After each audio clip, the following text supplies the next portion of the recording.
Hi and welcome to my channel. My name is Lily and I'm happy to have you here for another book review. Today we'll be talking about Starsight by Brandon Sanderson. It belongs to the Sci-Fi-Trilogy and is the sequel to Skyward.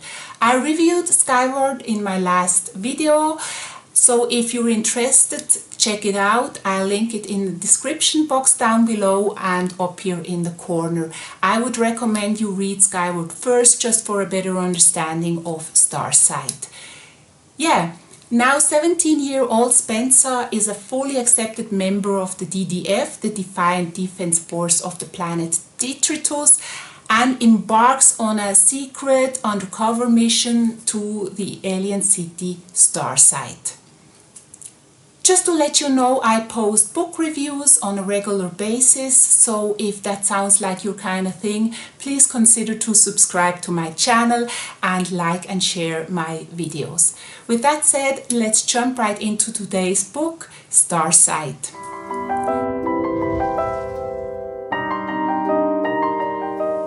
As always, I begin with the bullet points. Starsight by Brandon Sanderson is the second volume of a sci-fi trilogy and is for readers 12 years and up. It was published in November 2019 by De La Corte Press and has 456 pages. The reading time is around 7.5 hours. A similar book is Bloodhair by Amélie Venschau. Let's go to the author, and this time I'll keep the information to the author short. If you want to know more about him, you can look it up in my last video, Skyward. I've linked it here. Yeah, Brandon Sanderson was born 1975 in Lincoln, Nebraska, and belongs to one of the great stars of fantastic stories. After his debut novel Elantris was published in 2005, a large number of books followed, among which he wrote the Mistborn Saga, the Stormlight Archives. That's a compilation of 10 books, of which The Way of Kings and Oathbringer are probably the most famous. But Brandon Sanderson also completed Robert Jordan's Wheel of Time series. He regularly tops the New York Times bestseller lists, and he now lives with his family in Provo, Utah. That's all to the author. Let's go to the summary of Starsight. Spencer has been a celebrated member of the DDF, the Defiant Defense Force, since the Second Great Battle of Alta. She is now a fighter pilot and helps to protect the last refugee of the humans, planet Detritus, against the never-ending Krell attacks. Krells are the aliens. And now it's no longer a secret that her defect is a Cytonic ability, which means she has the inexplicable ability to travel across the universe without a hyperdrive. A hyperdrive is necessary so that the humans are no longer stuck on Detritus, because the humans on Detritus discovered that they are on a prison planet. It's a prison of the superiority, the rulers of the galaxy, and the Krell attacks just serve to keep the humans busy and in check. It so happens that an alien spaceship crashes on Detritus, and in it is the alien woman Alanik from the Urdal species, and Spencer takes the opportunity to travel together with Embot to Starsight, the capital city of the superiority, and it's quite their show place. And of course she can't go as a human being, so Embot disguises her as Alanik, who was recruited by the superiority to join their armed space force. There on Starsight, Spencer's mission is to steal one of the hyperdrives owned by the superiority and only by the superiority. To own them means to have the power, because without a hyperdrive, a species is stuck on the planet and cannot participate in commerce and progression. So it's a very good and well kept secret what a hyperdrive is and how it functions. Once it's Starsight, Spencer is welcomed by an alien named Juna from the Dion species, and Chuna is an important member of the superiority government. And Spencer also meets Vincik. He's a Warwax, an other member of the government, and he's the commander-in-chief of the superiority armed forces, which means he is in charge for the never-ending Krell attacks on detritus. So Vincik and Chuna belong to one of the 5 fractions of the primary species within the superiority. All other species are considered as lower or secondary. The superiority claims to make peace in the galaxy, and anything that's just remotely considered as aggressive, like human beings, is rejected and classified as primitive. My. And this is very difficult for Spencer to be in a surrounding that is so peaceful, because she has this rebellious side and this hot-headed nature. But can she trust this displayed peace in Starsight? And who can she trust?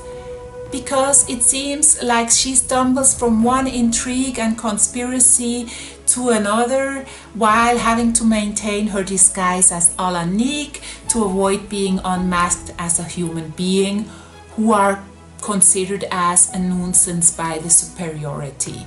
Now, as expected from Alanik, Spencer joins the armed space force of the superiority. She's together with 4 other pilots in Squadron 15. So Spencer, as a well-trained and battle-hardened fighter pilot, trains the others, practices maneuvers until they are together, tuned in, and fighting quite passably. And something like a friendship develops among them. And this is quite a difficult situation for Spencer. Of course, the others don't know that she's a human being, but for her, it's against her personality to deceive the others by pretending to be Alanik, but she has to maintain her disguise because her goal is still to steal one of these hyperdrives.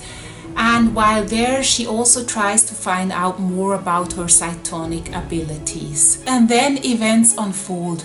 And now I'm gonna tell you a spoiler, so if you don't want to hear it, feel free to fast forward to the end of it. I'll show it on the timeline. Because now something happens. Spencer's spy drone is discovered and identified as human. So now the superiority knows that a human spy is on Starsight. And this fact, this situation gives Vincik, the commander-in-chief, finally the authorization he has been waiting for to attack detritus and what he calls the human plague with sharp weapons. Because with a victory over the humans, he wants to cement his political influence and expand the armed forces. No means is too small for Vincik to do this. He stirs up fear of human and hatred for them and says they pose the greatest threat to the galaxy next to the Delver. And Delver are the ultimate threat. They destroy entire planets. And then Spencer finds out that Vincik secretly tries to lure a Delver to detritus. And now the pressure's on because Spencer and her squad are brought in to attack detritus, and the threat of a Delver destroying her home planet has never been more real. What next? Because in the end it's about the survival of the human beings on detritus and the fate of the human species in general. I'll end my summary here and would like to move on to my impression. Starsight picks up around half a year after the end of Skyward, so there's a time jump in between, and this has created some gaps in the development of the story, but I'll get to that later. In Starsight we get to know a whole new world and a new crew of great new characters, and soon I was completely immersed in a new story. There are 2 or 3 interludes where we are still linked to the characters on Detritus, but there's a lot of focus on Horgan, aka Jerkface, his call sign. But the other characters do not appear or only marginally. The design of the new world is again incredibly good. I could totally imagine this alien city Starsight with its attractions like the water park, but also the different species, how they look. It's just fantastic. By the way, I think the world building here in Starsight is much better than in Skyward. But like in Skyward, the story is once again super paced and so exciting that it almost tore me apart. And the action scenes, oh my god, I loved them. Time just flew by while reading, and I don't know any other author yet who can describe action scenes as gripping and exciting but still believable as Sanderson does. At times I felt like I was sitting just right next to Spencer in the cockpit, and the tension builds and drags on throughout the story as Spencer is always in danger of blowing up her cover. I really was sitting as if on pins and needles. Starsight is much more plot driven than Skyward, where the main focus is on the characters and the development of the characters, but still don't get me wrong, the character work in Starsight is impeccable as well. Spencer has evolved believably, becoming less rebellious and hot-headed, but still I was often not sure whether she can control herself so far that she is not exposed as a human. Going further to Embot, again one of my favorite characters in this book. I love how he developed. He has been given some special abilities like the camouflaging, and he now explores the fundamental question, when am I a living being?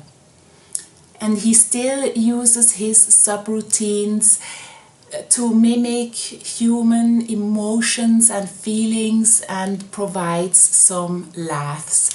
But however, he is much more thoughtful in this volume and only marginally present in the second part of the book, which I found quite sad. I like the fantastic descriptions of the different aliens, not only with their culture, but for example how the species of the Dion reproduces and how open and non-judgmental Spencer takes it all in and finds her way in this completely new world in Starsight, considering that until recently she only lived in the deeper caverns on Detritus.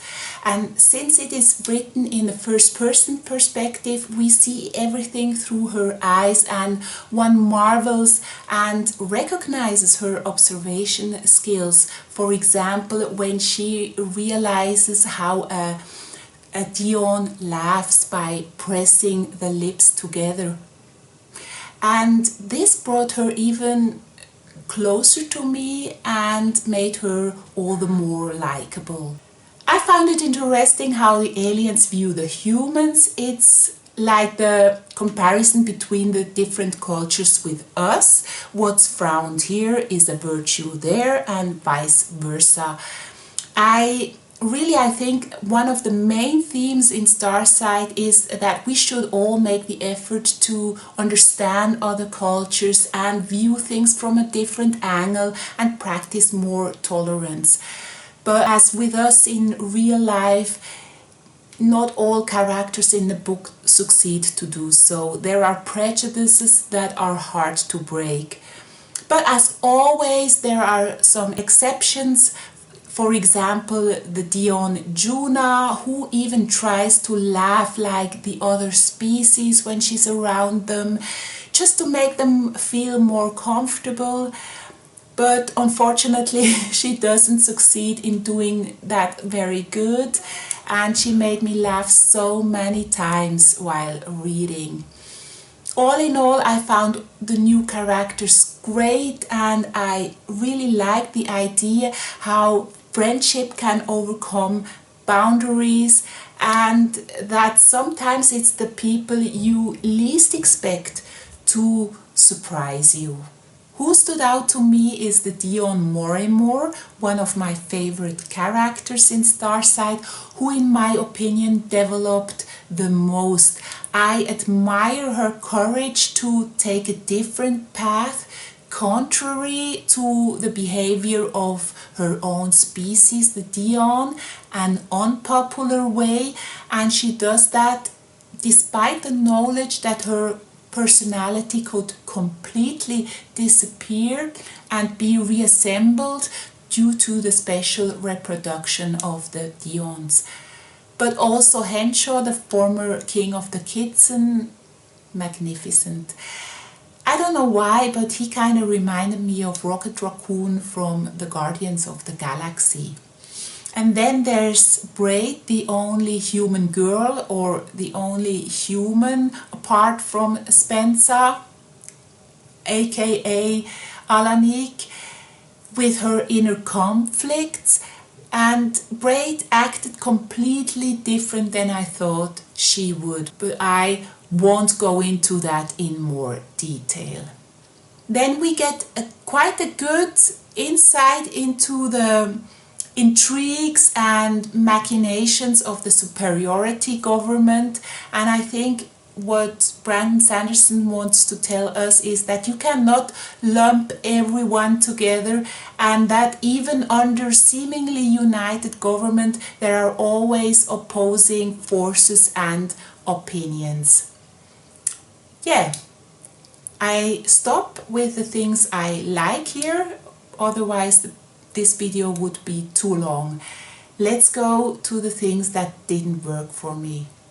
I thought it was a shame that the gap between volume 1 Skyward and 2 Starsight wasn't filled in better, so we get to learn very little about what happened to the characters on Detritus, whom we have grown very fond of.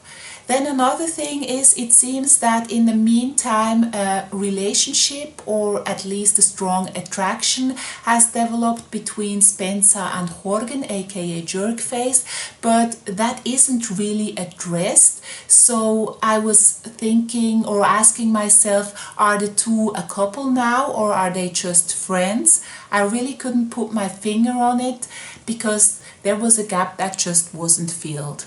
And then the frequent switches between the real names and the call signs, they confuse me at times. Roach, yeah, this is Spencer's friend, is the same as Rick. And also Horgan and Jerkface are the same. And let's stay with Horgan. He suddenly has new abilities in Starsight, and they came like out of the blue. This was kind of surprising. It wasn't even hinted in Skyward, these abilities. Then another thing, and now spoiler alert, beware, is how these Doom Slug, or these slugs, they are namely the secret hyperdrive, the Cytonian hyperdrives. This mechanism, how they manage to navigate from A to B, wasn't explained. Maybe it will be explained in book 3, but here I could not imagine how this works with these doom slugs, or these slugs. Yeah, here in Starsight many things remained open again and new questions arouse. That's it to my impression. Let's move on to the conclusion.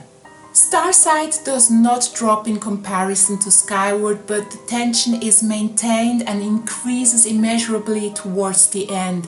I think the main topic in this book is how important tolerance is. It's something that never grows old.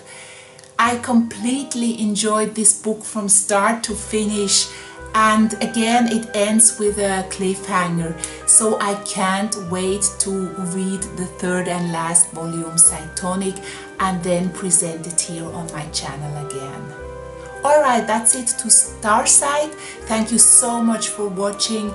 I really appreciate it, and I'm definitely looking forward to hearing your opinion on this one. So comment down below your thoughts to this book. Until the next time, stay safe. Bye.